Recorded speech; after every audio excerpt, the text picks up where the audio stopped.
Hi, I'm Alexander Arapoglu, and I'm going to be teaching a class in fixed income. So before we get into the nuts and bolts of the class, one of the things I'd like to do is to introduce myself. I'm a graduate of Kenan Flagler. I came to Kenan Flagler in 1978 and graduated in 1980. Up to that time, I had been working building airports in the Arctic with gravel runways. And I thought I'd go to business school in order to build bigger projects like airports with paved runways. But it didn't turn out that way. While I was at business school, I developed an interest in finance and in fixed income and gradually ended up working in that area. So when I first graduated from business school, I ended up working for the Chase Manhattan Bank and then for Salomon Brothers during the Liar's Poker days. I'm not sure if any of you have heard about that, but it's a book that Michael Lewis wrote.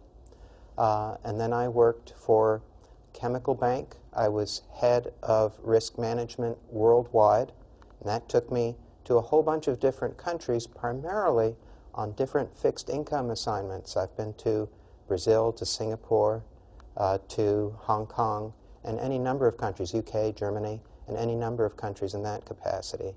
Later on, I started working in fixed income derivatives, such as interest rate swaps. And we're going to have a long section on interest rate swaps, as well as the international finance implications that are involved in different interest rates. I spent a bit of time trading interest rate swaps and also bonds. And then what happened was something that I hadn't planned on completely. I was in the World Trade Center on September 11th, 2001, when the airplanes struck the Trade Center. And fortunately, I was able to escape from the 80th floor.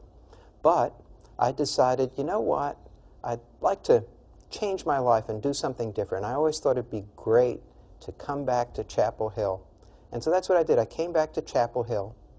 And after I showed up, people said, you know, you ought to think about getting involved with Kenan Flagler again. And I was asked if I could do one or two different lectures, and gradually that involvement increased. So not only do I presently teach a fixed income class, but also risk management, applied investment management, and applied derivatives. It's something I really enjoy.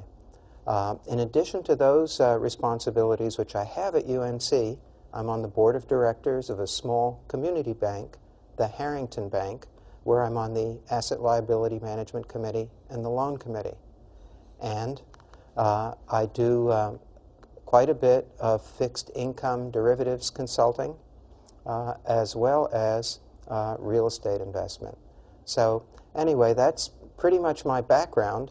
Let's talk a little bit about the fixed income market. When you look on television and you think about investments, what do you see? You might see somebody like Kramer or Kramer's Mad Money, or you might see the stock exchange. All you hear about are stocks. And most people don't realize it, but stocks are just the tip of the financial iceberg.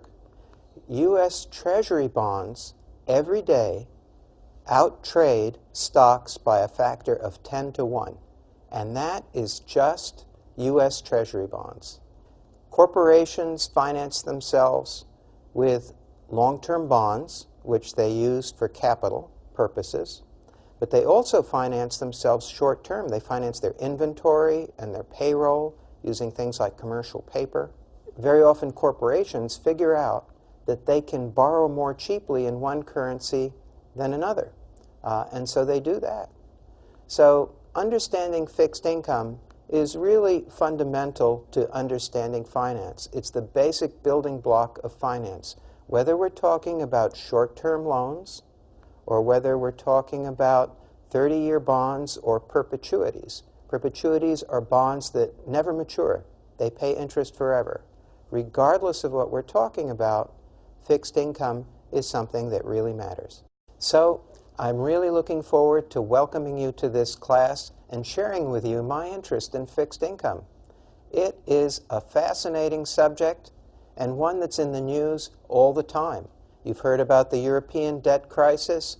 I hope by the end of this class you'll be able to understand fixed income news, whether it's the U.S. Treasury borrowing or what's going on in Europe or in Japan. I hope by the end of this class, in fact, I look forward to by the end of this class, you're understanding how all of these things work.